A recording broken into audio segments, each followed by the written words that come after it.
Mr. Stacky. And go. So what we have here today is a Mr. Stacky, Mr. Funny Farmer, and I received this as a wedding gift from my new daughter-in-law and her husband, my new son-in-law, Sonny and Colin. So thank you very much, you guys, for the gift. We very much appreciate it. And it's actually something that I've been wanting to try for a long time.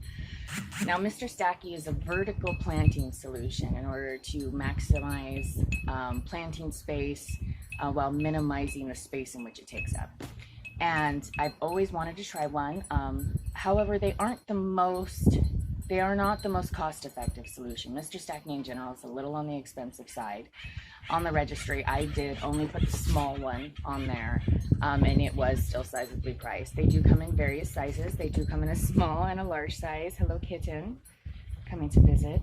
This is Cephus here. She may help us today. So let's do unboxing. So this is a small Mr. Stacky. What we have here is Mr. Stacky Planter's assembly instructions.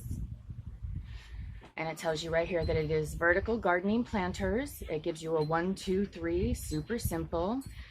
Start here, it's great for strawberries, herbs, flowers, vegetables. Just water the top in the center hole. And it drains all the way down to the bottom, so it's good for efficient watering and water conservation, so you make the most out of the water you're putting in it. So I'm excited. So what we're planting in here today is we're planting a variety of leafy greens. We've got some lettuce, we've got some spinach, we've got some herbs, we've got we eat a lot of salad here, and I've been very distraught because this season we have been bombarded by pests, big and small, furry and feathered, and they have demolished our garden for the spring planting, which is why there has not been a lot of garden tours going on right now. But we are in the middle of resowing, and we restarted seeds in order for a good fall planting, because luckily here in California we have a very long growing season. So I still have an opportunity to get a full growing season before we go dormant for the winter. But in the meantime, we're going to start the Mr. Stacky here. So again,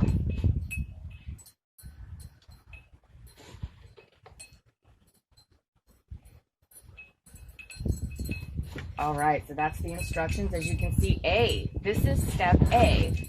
These are the containers. It comes with 5 containers. B is taking them apart and twisting them, 45 degrees, so they stack on top of each other. And C is plant them. That's supposed to be how simple it is. Easy as 1, 2, 3, or A, B, C, whatever floats your boat.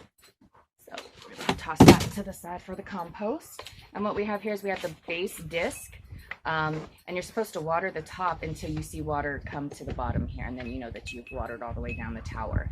And so this is the base disc for the tower. And now what I'm going to do first is I'm going to take them apart to show you what it looks like assembled dry. Just a dry run. Hi, Bo. So brief introduction here. This is Cephus. And when Bo was a baby and was named Cephus, we did not know that it was a girl. And so Bo is spelled with B-O-W. But this is indeed little Miss Cephus here. Mr. Funny Farmers cat. So you take them apart and you alternate them and you turn them one this way, one that way, one this way, and they stack all the way up. They're pretty durable plastic, it seems like. They've got drainage holes in the bottom. That center drainage hole is what's supposed to take everything all the way down to the bottom and help with your center drainage there. A couple days ago, I went ahead and shared a video of another home gardener who was also trying Mr. Stacky for the first time. He planted the large planter. Again, this is the small planter. He planted the large planter, and he started his seeds inside first, because he said that he didn't want to sow them directly into the Mr. Stacky and waste space for seeds that didn't germinate. And that's true if you're only intending on putting one plant in each little pocket. Here you can see there's 4 pockets. There are 5 tiers. Math dictates that is 20 plants, I believe. 4 times 5, 20. Yes, prior accountant. So yeah, there's space for 20 plants. So if he wants to put one plant in each one, then he wants to make sure that he's using his space and that the plant is germinated and that it's going to be good. We're going to do something different because we're doing a salad bar. We're actually going to densely plant our seeds because we're going to pick them as young as possible and as soon as they're able to be harvested as leafy greens.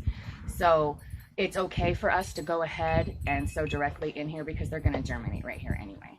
So the next thing that I'm going to do is I'm going to go ahead, this is what it looks like when it's assembled. That's how tall it's going to be. You know, you can see it's completely compact. You can load up a couple of these up on your patio, and it greatly increases your square footage for gardening in your yield to be able to get more plants. And they're great for patios, small backyards. I have this one because I wanted to try it for strawberries, but it's a little too late in the season and I don't want to waste the space right now. So we're going salad bar today. I'm gonna go ahead and take it back apart, and the next thing that I'm gonna do, and this is my first trick for planting small seeds and most seeds in pots, I prefer to completely pre-soak my potting soil. I use a standard potting soil, bagged potting soil. We've got a sample of it right here. Right here, this is, you know, Garden Kellogg Organics raised bed and potting mix. I use the same with what I have in the house to start all my starts too. So just in general, it can be organic, whatever your preferences are. This one is. So I take it out of the bag, and usually in the bag it's moist already, and that's good if you're going to be, you know, up potting something, or you already have a pot that you're going to be putting in, you already have a plant that you're going to put. It's good if you already have a plant that you're going to pot into a new pot, and you're using this to fill dirt around it. It's already moist, it's already, you know, ready to use. But when I plant with small seeds, I like to completely soak my soil. I like to completely soak my soil so it's as moist as it possibly can be, because instead of watering from the top, which we're not going to do, we want the moisture to already be there for the seeds, because small seeds scatter and travel. So my next step is to take this apart and fill it with dirt.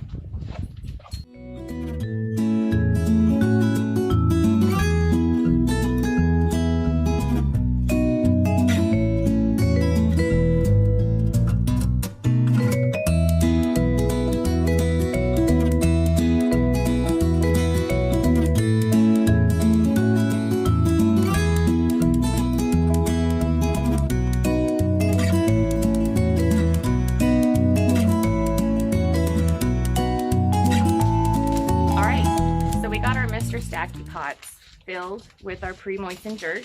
I went ahead and tamped them down to give a little bit of tension to the surface.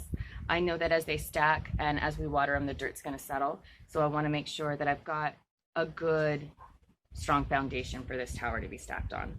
So I've gone ahead and I've restacked my tower, starting with the plate on the bottom. There's little tiny hooks that are inside there that hook into the bottom of these pots here to keep it secure. And I went ahead and stacked them on up. Now it's okay that not all these pockets are full, because we're actually going to top fill after we put our seeds in with about 1/4 inch of pre-moistened soil. What we have today that we're planting is spinach, parsley, chervil, and a whole lot of lettuce, because I overbought lettuce. So we are going to plant it and we are going to eat some salads. All you can eat salad bar here.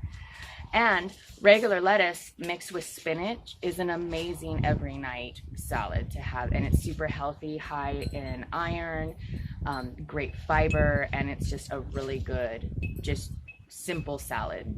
And now these right here, this is actually a loose leaf lettuce, so it's meant to be picked individually as loose leaves, so it's not going to get to a head, which is why it's okay to plant it so densely inside planters like this, because each one of these is just going to overflow and be basically one dinner of salad in each one of these bowls, or possibly pull 2 of these bowls. And this lettuce here is also cut and come again. So if I come in with shears and I leave about 1 inch of the lettuce right here, it will continue to regenerate. So every night I can come out and I can, you know, shear off 2 of these little pockets of lettuce and a little bit of the spinach, and I have a salad every single night. So that's why I say it's an all-you-can-eat salad bar. This is going to keep us going until it can no longer grow because it gets too cold. The first thing you're going to want to do when you go to plant your seeds, though, is you're going to want to try and determine which ones require the most sun. The lettuce I'm going to plant from the bottom up, and on the top here I'm actually going to put the herbs because they do require the most sun, and then the spinach on the second tier, and then I'm going to fill the bottom with lettuce. And so you want to determine which ones require the most sun or the most space, and which ones can actually thrive in more confined spaces like this, because some of these won't. And they won't survive densely planted like that either. So you just kind of read the back of your package and it'll tell you the ones that require more space you're going to want to put in the top, on the top tier here. And then the ones that can survive in more confined spaces you'll plant towards the bottom. So we know that our soil is pre-moistened. What we're going to do is we're just going to sprinkle this right on top of the pockets where we want it. And I'll see you then.